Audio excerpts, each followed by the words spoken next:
Bắt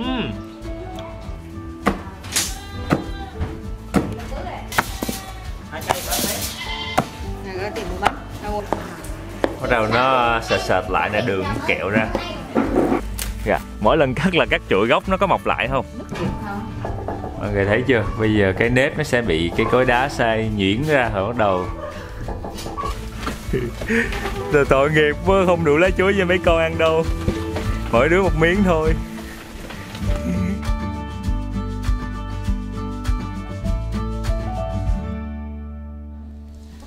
Hi, chào buổi sáng tất cả mọi người, mình là Khoai, chào mừng các bạn đến với kênh Khoai Lang Thang. Trời, phía sau mình là cô Mười. Và cô vừa mới bỏ nếp vào trong thau để mà hôm nay hai cô cháu sẽ làm món bánh ít lá gai đặc sản của Bình Định.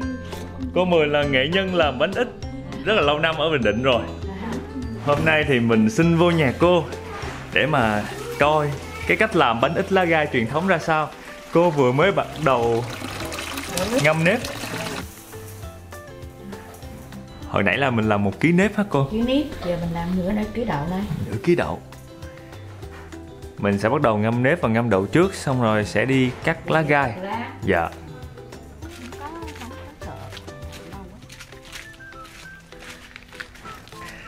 Ở phía trước đây chính là cái mớ lá gai mà cô trồng.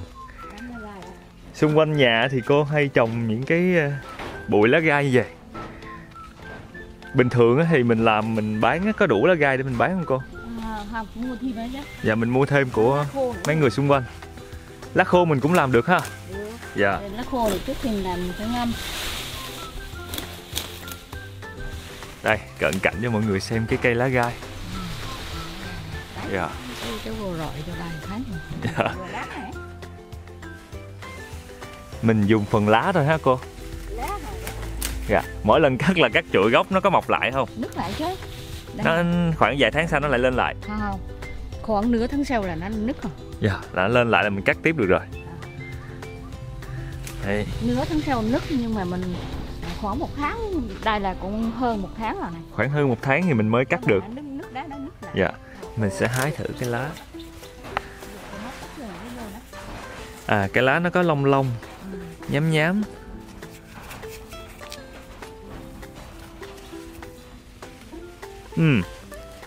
Mùi lá tươi thì cũng không có gì, nó cũng không có mùi thơm gì đặc biệt. Quan trọng là mình bỏ vô nó sẽ dai cái bánh đúng không cô? Dai với nó lấy màu. Dạ. Có màu đen đẹp. Mùi giống như là mùi lá bù ngót ạ. Giống mùi lá ngót mình nấu canh á. Nó lá gai hả? Dạ. Lá gai nó phải mùi nậm đó. Nó có mùi lá gai. Nó đều nó làm nó nhiều khâu thành nó dạ. Khâu.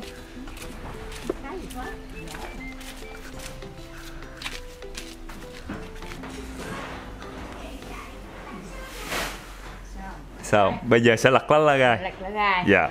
Mọi người có thấy cô đang đeo cái bao tay vô không? Đơn giản thôi, vì cái này nếu mà không có bao tay nó dính mũ. dạ Cũng được chứ mà điều dính mũ mình rửa nó. Dạ. Nó dính mũ đen thùi lùi. Cũng hay á, ông bà mình hồi xưa nghĩ sao bỏ cái lá gai này vô trong bánh ít. Cái này còn gọi là chữa thuốc nữa nha. Dạ. Mấy người ăn không tiêu à, người ta lấy người ta vét nước ra mà uống Là hỗ trợ tiêu hóa. Dạ. Cái lá gai này á thì ra nó rất là giòn, mình chỉ cần bẻ nhẹ nó đã gãy ra rồi. bẻ nhẹ gãy nè. Dạ. Với lại ở trong đây nó có một cái nhựa nó chảy ra. Đó là lý do mà cô kêu đeo bao tay. Mình đeo bao tay mà con cảm giác là nó ướt cái bao tay luôn á. Hèn chi. Ướt cho mình mở ra nó đâu có thấm trong đâu. Dạ. Chứ mà mình để tay không là một phần cái tay mình sẽ thâm thâm đen đen. Mọi người có thấy cái cây này nó có cái con sâu. có cái ổ của con sâu Đây mà nè. mình sẽ mở ra. Nè. Cái ổ này còn bự hơn. Đó, mình sẽ né cái này ra. Mọi người xích lại gần nha, coi thử con sâu nó trong đây nó đang làm gì trong này. Chào em. Có không? Có không? Ủa nó đi đâu mất tiêu rồi cô ơi, nó đi du lịch rồi. Ủa gì kỳ vậy? Mấy con này nó bỏ nhà trống mà, đem một ổ khác. Hy vọng là có con sâu để mọi người ngắm. Ủa cũng đi mất tiêu. Chỉ còn lại là những cái ảnh ăn lá anh ị ra. Đây, Con sâu chắc là nó hôm nay nó đi du lịch rồi. Đi nhiều Thật ra nó đi tránh dịch corona rồi. Mình cách động là nó rớt mất. Dạ. Cho nên là mình không được tận mắt chứng kiến mấy con sâu đó. Biết là có con sâu. Nhiều ai mà không để ý thì bỏ nó vô xay luôn. Xay luôn cái ai biết đâu. Ở quê con có câu là sâu mẹ ăn ngon, sâu con ăn béo á. Mình sợ lắm nha.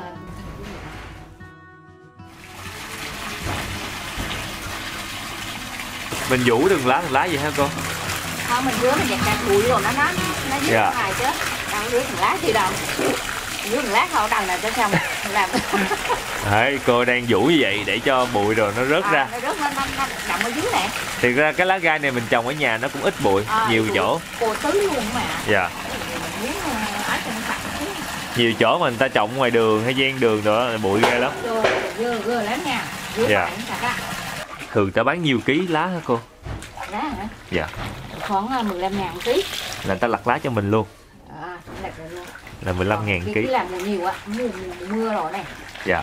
Cái mùa nắng là từ 20.000 ký. Dạ. Mấy ngàn cũng có bán luôn. Dạ. Vàng. Dạ. Bị sót. Sau khi xả ra nước đầu tiên thì cô sẽ bắt đầu rửa nước 2. Khi nào nước nó trong thôi hả cô? Dạ. Lát cô rửa từng 3 nước nó xong rồi. Khoảng 3 nước. Dạ.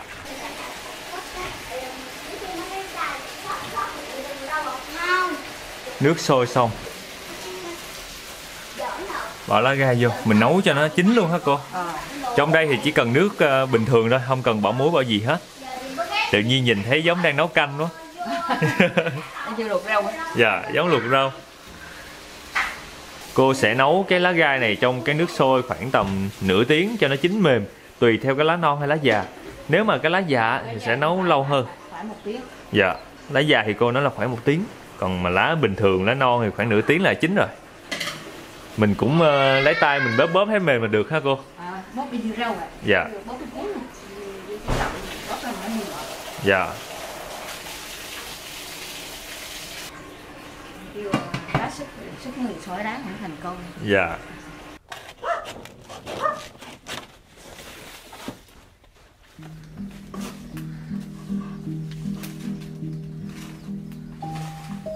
Mọi người thấy cái nhà sàn cao cao không? Đó là nhà của mấy em dê. Dê ở đây là mình nuôi dê nhỏ nhỏ giống như dê núi hả cô? Dạ.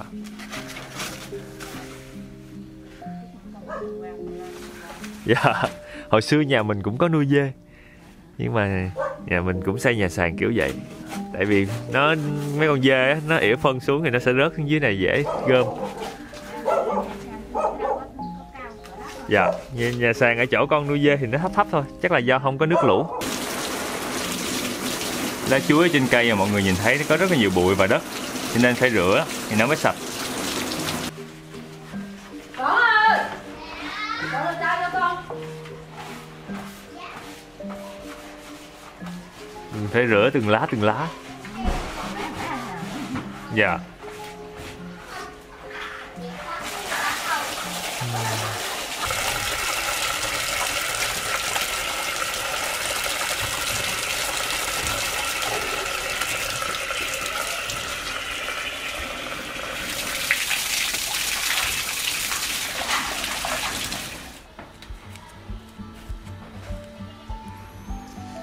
Lá chuối nếu mà không phơi nó sẽ giòn lắm, cho nên cô phơi nắng cho héo. Héo một xíu. Dạ. Mà nếu mình mà gối lá từ là coi canh phía ví dụ mình rờ ở tay nó hơi dịu chút nào. Dạ. Cho héo quá gối nó không có đứng lắm. Dạ. Đi vô đây mày ra luôn. Vô đây mày ra nữa. Nếp này đã được ngâm mấy tiếng đồng hồ rồi, xong rồi cô sẽ dò kỹ. Ngâm khoảng 2 tiếng được. Dạ. Xong rồi. Thấy không? Dạ.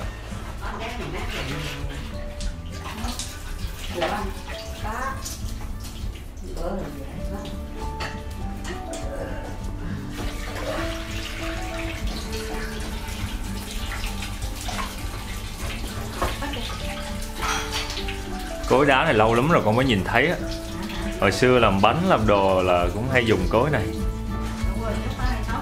Dạ có. Nhưng mà có ở nhà thì nhỏ hơn.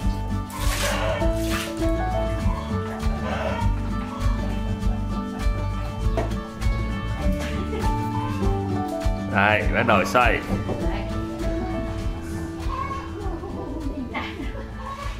Nó bị tràn ra hả cô?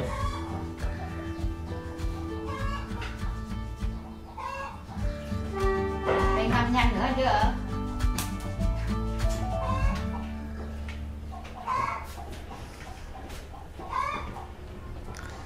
Chù, cái này nó còn đỡ nha. Hồi xưa phải xay mà cái cối nhỏ mà bằng tay, một tay á.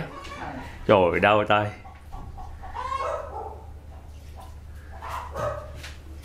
Xưa là thời có xem Dạ. đồ nó có ở đây mấy đất không? Đây là công nghiệp không? Mọi người thấy chưa? Bây giờ cái nếp nó sẽ bị cái cối đá xay nhuyễn ra rồi bắt đầu nó chảy xuống phía dưới.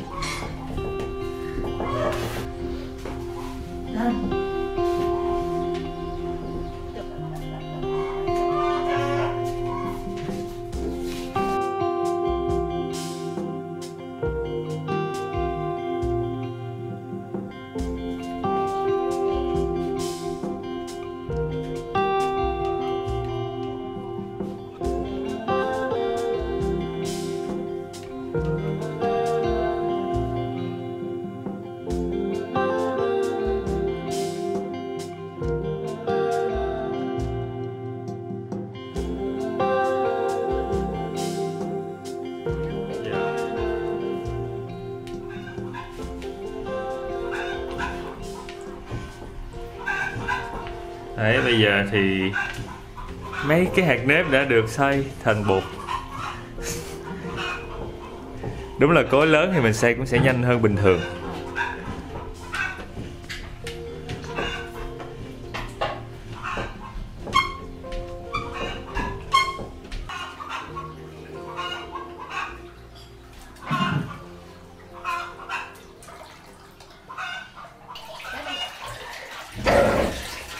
Đấy, cối này sau khi xài xong á thì phải xối nước để cho nó sạch đi.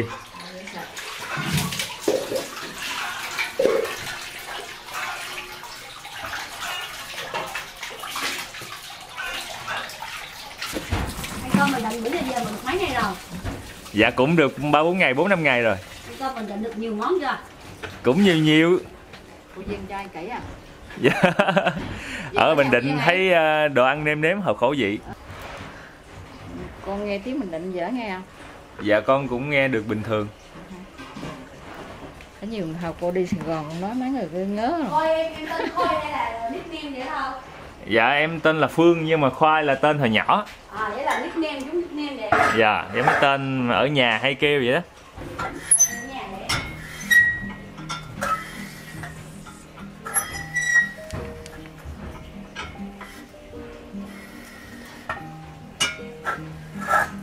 Đấy, thì cái bột nó sẽ rỉ nước ra.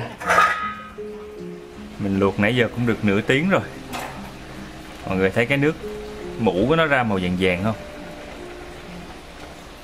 Bây giờ thì cái lá nó sẽ màu sẫm sẫm hơn nhưng mà vẫn còn hơi hơi nghiêng màu xanh.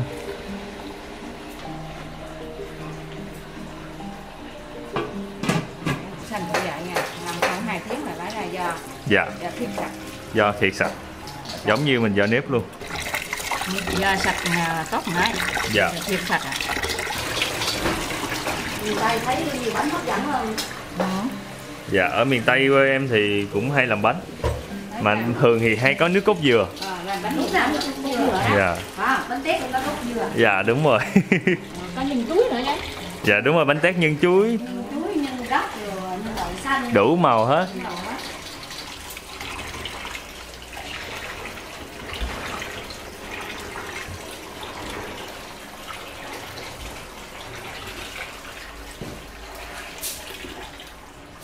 Lá gai thì chín rồi nên chị Thu chị nhắc ra để đó.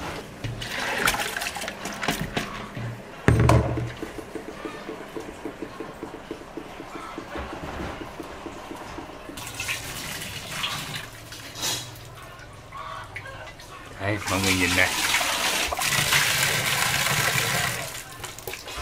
Nó ra cái nước màu nâu nâu. Cái lá thì nó vẫn còn hơi xanh. Cô nói là lá già thì nó sẽ đen hơn. Còn lá non thì nó cứ xanh xanh như vậy. Dạ, mình bỏ cái nước mũ đi. Cái lá ga bây giờ thì nó đã mềm rồi, mềm nhũn rồi, mình lấy tay mình bóp nó có thể rớt ra luôn.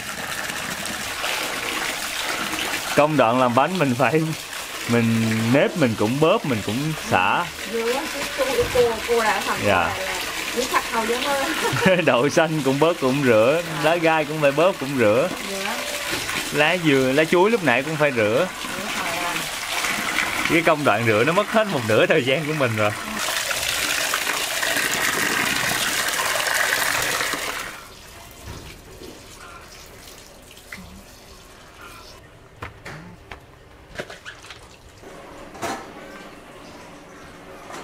Hồi nãy mình có nguyên một thau lá, sau khi dắt lại thì nó còn khoảng 700 mấy 800 gram. 800 gram nếu làm con đây là 2 kg. Dạ.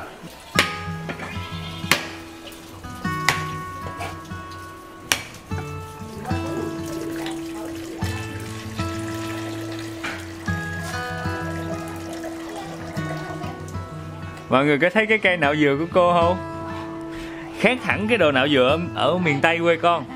Cái này nó giống như cái muỗng này, nó có mấy cái răng ở trên rồi. Cái này nạo cực lắm luôn á cô. Bình thường là con có một cái bàn nạo xong rồi nạo. Nạo cái này lâu á. Dạ.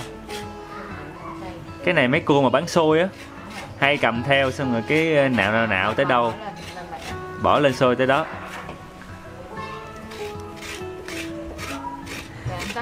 Dạ. Nắp lon bia ha. Dạ, chai bia. À, cái này á, nó được một cái là mọi người thấy là cô nạo nó ra thành sợi. Nó không có phải là như cái đồ nạo kia nó bị nhuyễn mất. Tại vì cái này mình nạo để mình lấy luôn cái cơm dừa mình bỏ vào nhân, chứ không phải để dắt nước cốt, cho nên cô sẽ nạo lớn lớn như vậy.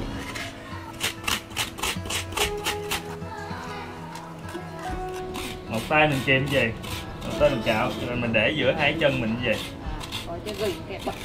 Cái này mà cạo cho chân thì nó sẽ ra màu đỏ luôn. Thiệt ra hồi xưa tới giờ ở quê mình đó, mình nạo bằng cái bàn nạo. Còn bây giờ lần đầu tiên mà dùng một cái cây muỗng nạo về để mà nạo bằng tay, nó khó hơn nhiều. Quen à? Dạ. Chứ mà nạo coi cái bật vô chân nạo ra một đá đúng không?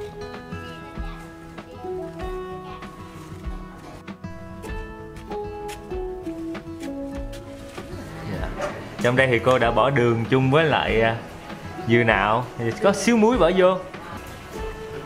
Xong.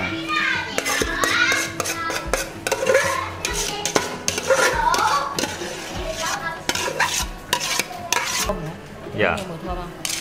Dạ. Mùi thơm của dừa.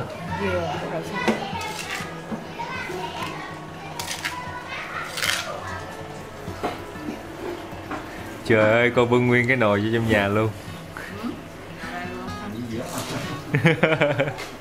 Nhìn cái màu của đậu xanh vàng đẹp quá.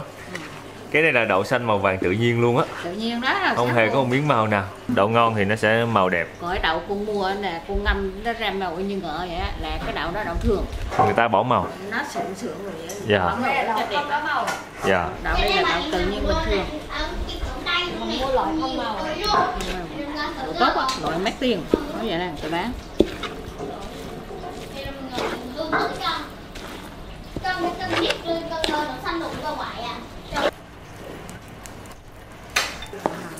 Bắt đầu nó sệt lại, nè, đường nó kẹo ra. Rồi đậu nó cũng bắt đầu nó mềm ra. Mềm, nó nát là từng như này luôn. Dạ.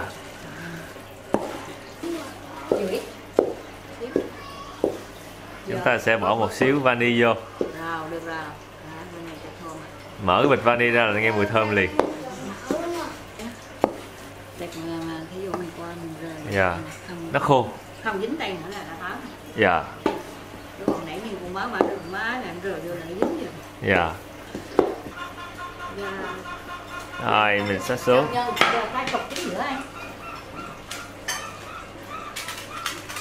Vẫn tiếp tục xào tiếp.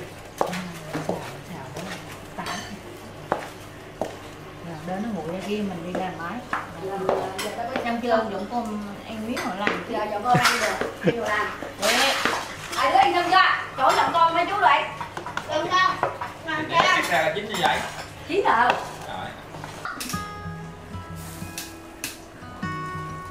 Chị nè, chị hai con đây nè.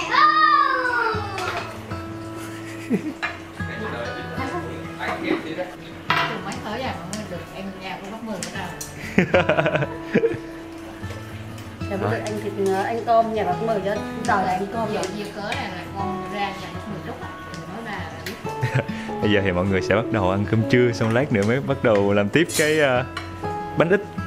Chứ nếu mà để làm xong mới ăn cơm chắc tới chiều á.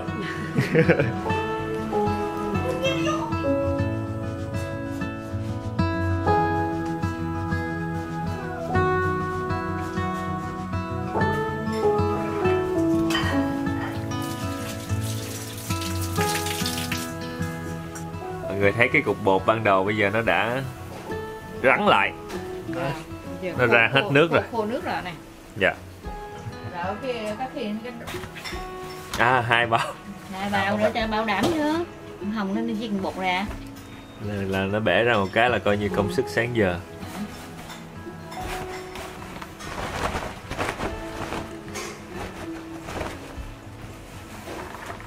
Thấy chưa? Rồi, khô rang. Sau khi ăn cơm xong thì hai cô cháu lại tiếp tục giả bột. Đâu nghe? Này là bao nhiêu? Lá gai là nửa kia nếp á. Thấy không? Nửa ký nếp là mình làm 2 lạng lá gai. Lá gai. Dạ. Lá gai đã luộc và vắt hết nước hết. Đã luộc và vắt hết nước ra. Giờ mình giả nhẹ. Nhẹ rồi bỏ đường. Bỏ đường giả nhẹ. Giả. Hồi nãy mình làm đường ở trong nhân, bây giờ mình làm đường vỏ bánh luôn hả cô?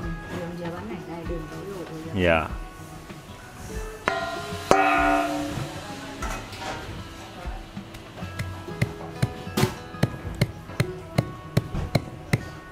Ngọt lạc là tùy theo. Dạ. Ngọt thì bỏ thêm đường xíu. Dạ. Lạc bớt đi. Đúng đó, người bình thường là 1 ký bột nếp là nửa ký đường. Một phần như vậy thì cô cũng sẽ bỏ xíu muối vô. Bây giờ thì nó vẫn còn màu xanh lá cây. Mình để dắt nước kỹ lắm rồi, giờ mình đâm cũng ra nước lại. Với lại đường nó cũng ướt ra. Ướt ra, Dạ. ướt chứ. Bây Nó giờ phải thấy déo nó- chứ còn chứ làm nó khô ra cái nó không ngon. Dạ. Khô quá nó cũng ngon. Ví dụ như trường hợp mà nó khô lắm thì chú phải chớ xíu nước chế xíu nước vô cho nó dẻo dẻo là được. để nó vừa cái bột á. Dạ. Để chú làm khô nó cũng được, mà nhão quá cũng được. Nhão quá nó cháy quá cũng được. Dạ.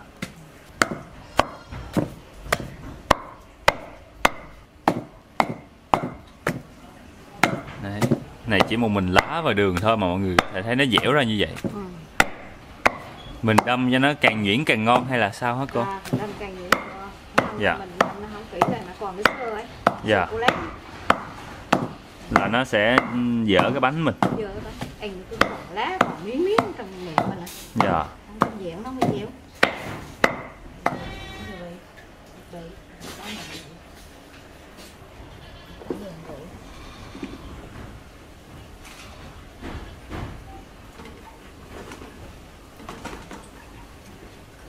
Giờ nó thấy là đen này.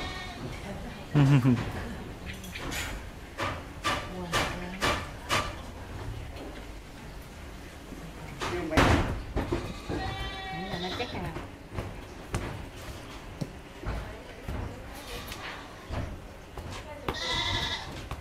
đi lên xuống xa, mình ra đó mình thuê ở chỗ khách sạn đó, mình ở thứ mấy ngày vậy hả? Dạ. Đi rồi thoát lại. Dạ. Ở ngay chỗ cái hồ á, hồ bự bự á. Lưu Hữu Phước, Lưu Hữu Phước. Đường Lưu Hữu Phước.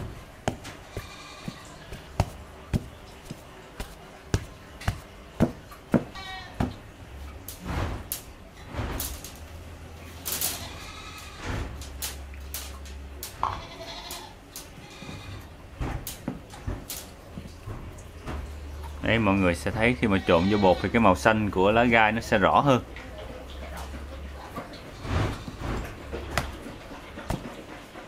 Nhưng mà một hồi hấp xong mọi người sẽ thấy điều kỳ diệu. Nó sẽ không còn màu xanh nữa.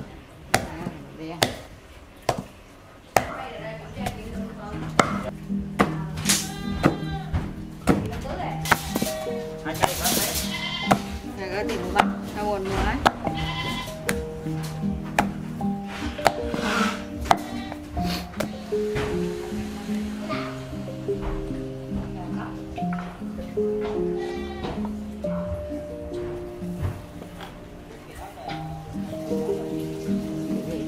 Cái này là giảm tiếp chứ đừng làm cái chặt lại dần dần nào. Để cô sẽ bỏ dầu ăn vô thêm để cho nó dẻ và nó bóng hả cô? Dẻo á. Với lại một hồi nữa mình sẽ gói lá chuối đỡ dính lá chuối nữa. Đúng rồi. Dạ. Gói là chuối dính thằng lá chuối hết rồi đó. Dạ. Bỏ vô ăn vô nhìn nó bóng đẹp quá.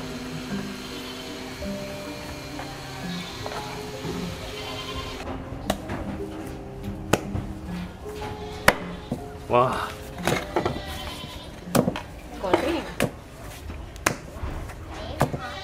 Đây, mọi người có thể thấy là cái cục bột bây giờ là càng ngày nó càng dẻo. Và cái màu của lá gai nó bắt đầu nó quyện vào trong nếp, nó xanh hơn. Cô bỏ ra ngoài kia. Làm mẻ thứ hai hả cô? Hôm nay có tới 2 mẻ bột lận. Mình tiếp tục mùi nhồi tiếp cho nó dai bột. Yeah.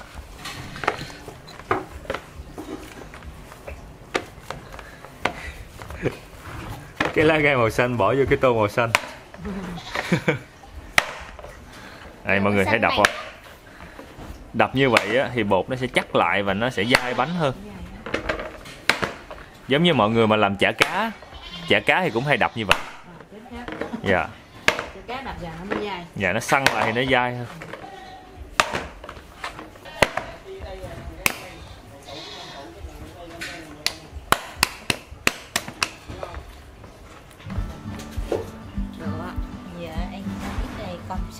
Công sức của nó làm ra.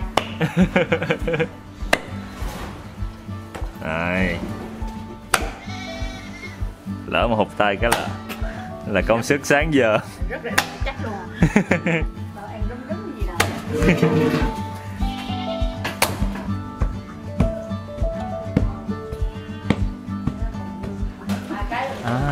Bình thường lá gai mọi người là người ta mà bị khó tiêu á sẽ lấy cái nước lá gai để mà uống. Nên cô Mười nói là lấy lá gai trộn vô trong bột nếp rồi thì nó sẽ không có bị khó tiêu do bột nếp nữa, nên cứ ăn thoải mái. Đây, hai cô cháu đã dò xong được cái tô nhân này. Nhìn vàng đẹp không? Màu đậu xanh tự nhiên. Còn một xíu này mình tay của mình. Dạ. Mình ăn. Đây con bưng này lên. Dạ. Đây là thao vỏ bánh và thao nhân. Bây giờ đã là 3 giờ chiều và mấy cô cháu làm bánh ít từ lúc 8 giờ sáng tới bây giờ, từ cái công đoạn đầu tiên đi cắt lá. Bây giờ vừa mới dò xong mấy cái nhân thôi. Giờ sẽ bắt đầu cắt lá chuối ra. Lá chuối đã được phơi héo héo rồi. Cắt ra xong bắt đầu gói nhân vô bánh, vô lá chuối mới đem hấp. Chắc là khoảng tầm 5 giờ may ra mới có bánh để mà ăn. Công nhận là làm bánh truyền thống mất rất là nhiều thời gian, và mình nhìn và mình làm thử thì mình mới biết được là phải làm từ sáng tới chiều như vậy mới xong một mẻ bánh. Đấy, lá thì chỉ cần phơi hơi héo thôi. Héo quá thì cái bánh gói nó cũng không được đẹp.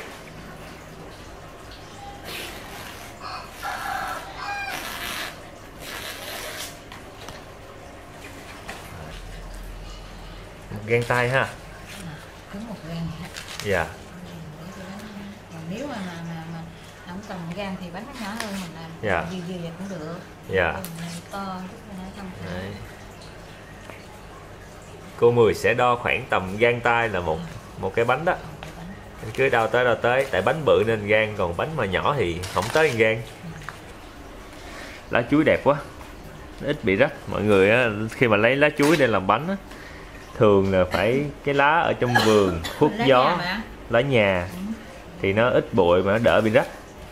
Chứ lá mà ngoài đồng ngoài đường rồi thì nó gió nó hay tre tua lắm. Thấy xé bánh giống như đang chuẩn bị gói bánh tét Tết. Quả mà ở một đó có gói lá dòng đi. Dạ không, ở trong con chủ yếu là gói lá chuối thôi. Hình như lá dong là ở ngoài Bắc gói bánh chưng á. Còn mình trong Nam là gói bánh tét là lá chuối. Nhưng mà lá dong gói cái màu ra đẹp lắm nha cô. Màu xanh đẹp lắm. Mà lá chuối của mình thì nó cũng xanh nhưng mà nó không bằng. Cô Mười sẽ xếp một cái sắp lá lại cho nó đều nhau. Đó. Xong rồi cuốn lại. Gặp lại.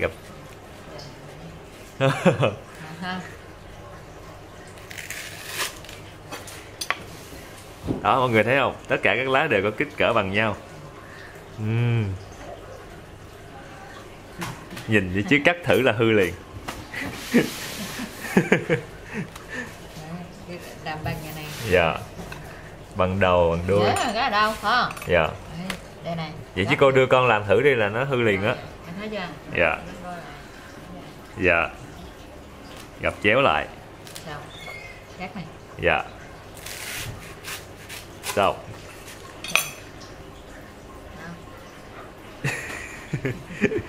Đều ghê luôn á. Này.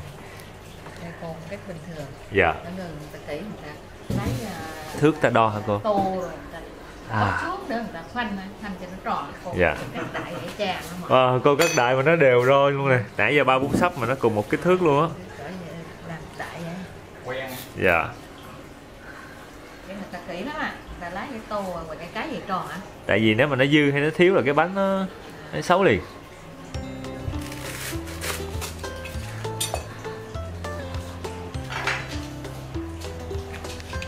Bây giờ sẽ gom mấy cái lá chuối dư này ra. Đố mọi người thì để làm gì? Để cho mấy cái đại ca dê ngoài kia ăn. Mẹ kêu nãy giờ. Bây giờ mình sẽ đem ra cho mấy con dê ngoài này ăn.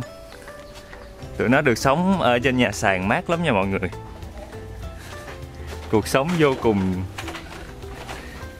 hy dị. Đó.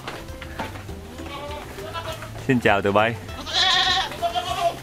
Có quen tao không mà kêu. Nó kêu ghê luôn á. Tao có lá chuối nè. Tụi bay ăn cỏ. Nè tao cho mày ăn thử nha. Đó, lá chuối tất nhiên là sẽ ngon hơn cỏ rồi. Ê, ăn ít thôi, con này nó kéo hết trơn vô trong máng của nó rồi. Ở đây mình thấy có một con dê nó ít cỏ nên mình sẽ bóc lại cho nó. Ngon không? Sao mấy con dê này nó ăn bạo lực vậy? Mọi người coi quyền năng của lá chuối nè. Mấy con dê này nó ăn mấy cái cỏ doi này nọ nó ngán rồi. Cho nên khi mà mình cầm một cái loại lá khác, tụi nó giống như là bị nghiện vậy. Nè nó nhìn này thấy không? Tội nghiệp quá, không đủ lá chuối cho mấy con ăn đâu. Mỗi đứa một miếng thôi. Đồ ham ăn. Ta sẽ đem cho con cuối cùng này. Nhìn nó hiền nhất. Vì mày hiền nên ta cho mày ăn đó. Ngon không? Đổ vô đây. Mỗi con một xíu nha. Sao con này mày dám nhe răng với tao? Không dữ quá. Hồi xưa ở dưới quê nhà mình cũng có nuôi dê nữa. Mọi người có uống sữa dê bao giờ chưa? Hồi xưa có mấy con dê đó đẻ con xong á, rồi không có cai sữa mà là cái con nó lớn rồi thì ở nhà mình mỗi ngày sẽ dắt cái sữa của con mẹ đó để mà hấp cách thủy uống. Lần đầu tiên uống thì nó hôi rình mùi dê à, mà uống riết thì nó ghiền. Tụi dê nó kêu, mấy con dê này là chúa của ồn ào. Nhà mà nuôi dê là sẽ bị ồn cả ngày. Đó, xong rồi từ từ cái uống sữa dê cái thấy nó ghiền. Sau này không có nuôi dê nữa mà cũng lâu lắm rồi chưa có được uống sữa dê lại. Hết không còn có tay nhựa nào hết. Được. Ra. Tôi sẽ nắn cái bột nó dẹp dẹp ra, gói cái viên nhân vô rồi giờ cho. Rồi. Mọi người để ý nha, cái bột đang là xanh lá, lát nữa mình hấp lên nó sẽ thành màu khác. Một bên thì sẽ là do nhân, còn một bên sẽ vô nhân vào trong cái phần vỏ lá. Đó.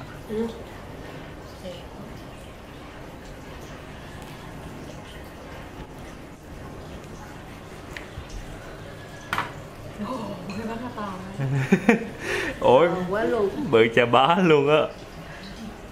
Nó làm to quá. Tiết kiệm lá. Đây chị sẽ mở ra, bỏ vô rồi gói lại. Nhìn đơn giản quá ha.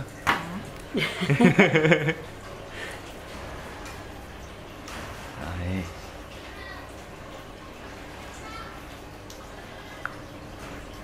Bự thiệt á. Dạ. Mày anh đây 2 cái ngàn bữa. Này một cái nó bự gấp đôi bình thường hay sao á?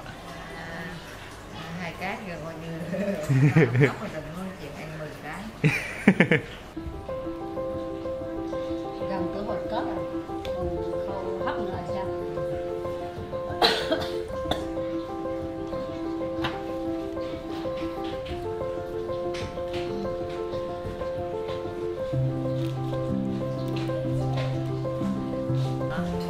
Thì Còn tiếc là thấy cười vậy nó mình chính hãng chứ. chính hãng Bình Định. Đang nghe thấy cười chả hiểu cái gì ạ. Ở đây mình hay nói từ nẩu á. Nẩu là người ta họ đúng không? Dạ. Giờ nói thấy cười ai biết là cái gì. Dạ. À, mọi người thấy mấy cái bánh xếp đều nhìn rất là đẹp.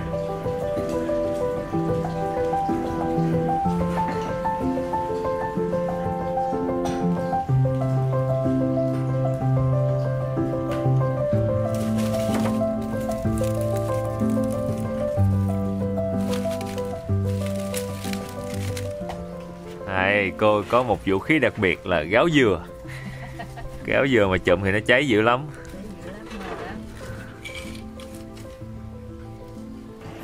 Ở đây là hồi nãy thiếu lá chuối nên gói đỡ mấy cái còn dư. Gói là mình phải nhém kỹ rồi nó khỏi bung cái bánh ra nè. Dạ. Tại vì cái bánh của mình cái mép dưới á, nếu mà không có chèn thì nó sẽ bung ra. Dạ, lá tươi vậy. Đây. Vừa đủ cái sửng luôn. Đẹp ok chưa? Đẹp rồi. Wow, vừa đủ luôn nè. Coi sách cho nó đỡ nha. Dạ. Rồi. Thiết kế vừa đủ hết hả cô? Sao? Sao? Con đậy lại. À, nó vô khói, nó bị hôi khói. Dạ. Bây giờ thì mọi người sẽ thấy là buổi chiều rồi. Gió rất là mát nha. Hiu hiu. Giờ là mới có 4:30 chiều chứ mấy. Mục tiêu của mình là 5 giờ có bánh nhưng mà chắc là cũng bị bể kế hoạch rồi. Sau khi sôi khoảng 20 phút thì mình sẽ xả hơi cho cái bánh nó. Nó nóng quá là nó chảy đúng không cô? Dạ. Xong rồi đậy lại. Khoảng 10 phút nữa lại xả một lần. Rồi 10 phút nữa là bánh chín. Dạ. Lửa lớn quá.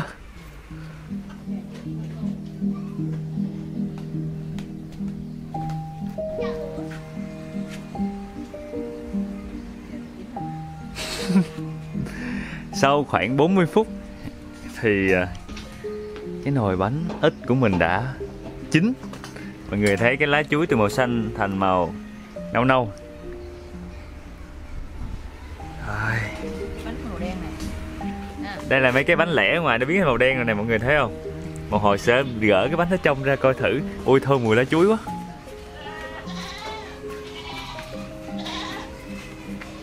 Đây, bánh sau khi hấp chín xong rồi. Rất thơm mùi lá chuối.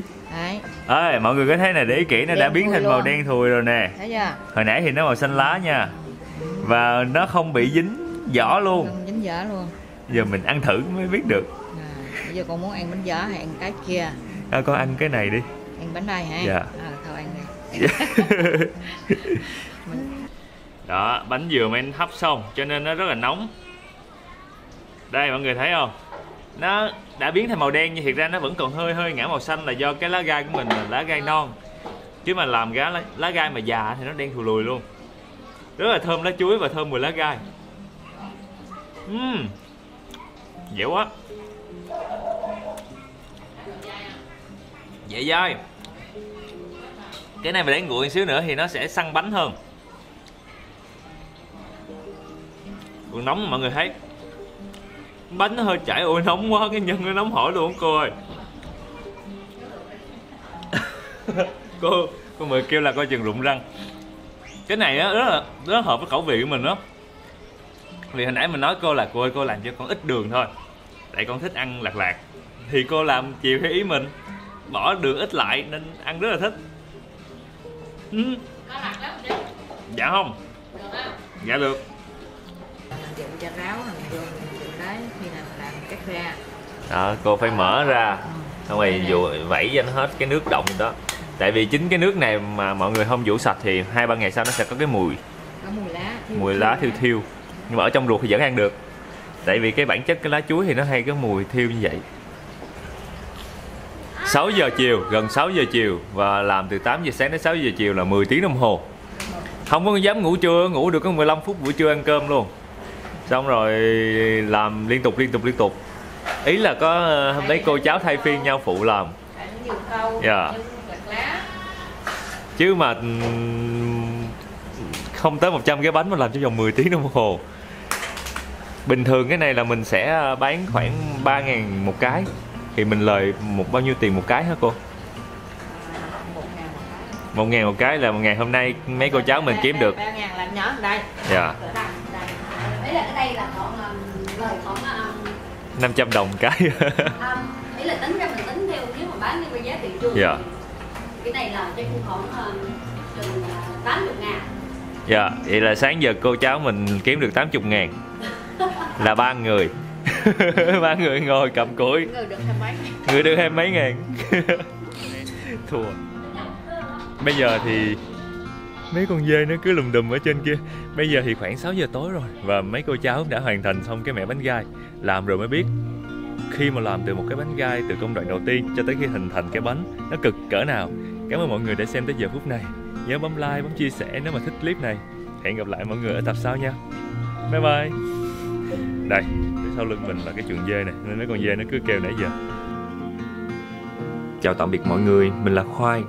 Nhớ bấm đăng ký để xem thêm nhiều clip về du lịch và ăn uống của mình mỗi tuần nha.